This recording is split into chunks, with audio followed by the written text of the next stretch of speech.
Hello friends, welcome to my mini vlog. So ನಾನು ಅಮ್ಮ ಮನೆಯಿಂದನೇ vlog start ಮಾಡಿದ್ದೀನಿ.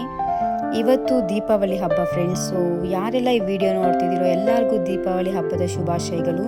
ದೇವ್ರು ನಿಮಗೆ ಆರೋಗ್ಯ, ಆಯಸ್ಸು, ಸಕ್ಸಸ್ ಕೊಟ್ಟು ಕಾಪಾಡಲಿ ಅಂತ ಕೇಳ್ಕೊಳ್ತೀನಿ. ಸೊ ಬೆಂಗಳೂರಂತೂ ಸಿಕ್ಕಾಪಟ್ಟೆ ಮಳೆ, ಇವಾಗ ಒಂಚೂರು ಕಡಿಮೆ ಆಗಿದೆ. ಸೊ ನಾನು ಹಾಗೆ ನಮ್ಮ ಅಣ್ಣ ಗಾರ್ಡನ್ ಮಾಡಿದ್ದಾನೆ, ಅದಕ್ಕೆ ನೋಡೋಣ ಹೇಗಿದೆ ಅಂತ ಮೇಲೆ ಬಂದೆ. ಅವನು ಡಿಫ್ರೆಂಟಾಗಿರೋಂಥ ಗಿಡ ಎಲ್ಲ ಏನೇನೋ ಹಾಕಿದ್ದಾನೆ. ಅವನಿಗೆ ಗಿಡಗಳು ಬೆಳೆಸೋದು ಮತ್ತು ಪಕ್ಷಿಗಳು ಸಾಕೋದು, ಈ ನಾಯಿ ಮರಿಗಳಂದರೆ ತುಂಬಾ ಇಂಟ್ರೆಸ್ಟು ಅವನಿಗೆ. ಸೊ ಏನಾದರೂ ಒಂದು ಮಾಡ್ತಾನೆ ಇರ್ತಾನೆ. ಸೊ ಹಾಗೆ ಇವತ್ತು ದೀಪಾವಳಿ ಸ್ಪೆಷಲ್ ಜೊತೆಗೆ ಇನ್ನೊಂದು ಸ್ಪೆಷಲ್ ನನಗೆ ಅಂದರೆ ಇವತ್ತು ನನ್ನ ಮಗನ ಬರ್ಡೇ ಫ್ರೆಂಡ್ಸ್. ಸೊ ಬರ್ಡೇ ಏನು ತುಂಬ ಗ್ರ್ಯಾಂಡಾಗಿ ಮಾಡ್ತಿಲ್ಲ, ಜಸ್ಟ್ ಅವರು ತಾತ ಅವನಿಗೆ ಬಟ್ಟೆ ತಂದಿದ್ದಾರೆ. ತುಂಬ ಸಿಂಪಲಾಗಿ ಮಾಡೋಣ ಅಂತ ಅವ್ರ ತಾತ ಹೇಳ್ತಿದ್ರು.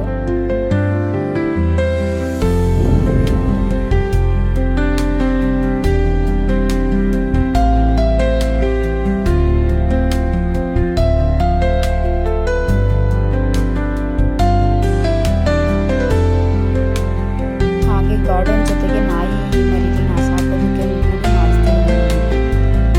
ಸೊ ಕ್ಲೈಮೇಟ್ ಅಂತೂ ಸಿಕ್ಕಾಪಟ್ಟೆ ಕೋಲ್ಡ್ ಆಗಿತ್ತು. ನಮ್ಮಪ್ಪ ಮೊಮ್ಮಗನ ಎಬ್ಬರಿಸ್ತಿದ್ರು ಬರ್ಡೇ ವಿಶ್ ಮಾಡೋದಕ್ಕೆ ಅಂತ. ಅವ್ನು ಎದ್ದೇಳ್ತಾನೆ ಇರಲಿಲ್ಲ, ಅವ್ರು ಬಲವಂತ ಮಾಡಿ ಎಬ್ಬರಿಸ್ತಿದ್ರು. ನಮ್ಮ ಮದರ್ ಇಂಡಿಯಾದವರು ಮಲಗಿದ್ರು. ಹಾಗೆ ನಾನು ಅಲ್ಲೇನು ಮಾತಾಡ್ಸೋಣ ಅಂತ ಹೋದೆ, ಅವನು ಮಲಗಿದ್ದ. ಡಿಸ್ಟರ್ಬ್ ಮಾಡೋದು ಬೇಡ ಅಂತ ನಾನು ನಮ್ಮ ಜಾನು ಹತ್ರ ಬಂದೆ. ನೋಡಿ ಜಾನು ಚೆನ್ನಾಗಿ ಮಲ್ಕೊಂಡಿದ್ದಾನೆ. ಹಾಗೆ ಪಿಂಟು ಹತ್ರನೂ ಬಂದೆ. ಪಿಂಟು ನೋಡಿ, ನಮ್ಮ ಅಣ್ಣ ಯಾವಾಗಲೂ ಹೇಳ್ತಿರ್ತಾನೆ ಪಿಂಟು ಮಾತಾಡುತ್ತೆ ಅಂತ. ನಾನು ಅವಾಗಿಂದ ಟ್ರೈ ಮಾಡ್ತಾನೆ ಇದ್ದೀನಿ, ಬಟ್ ಅವನು ಮಾತಾಡ್ತಾನೆ ಇಲ್ಲ ನನ್ನ ಹತ್ರ.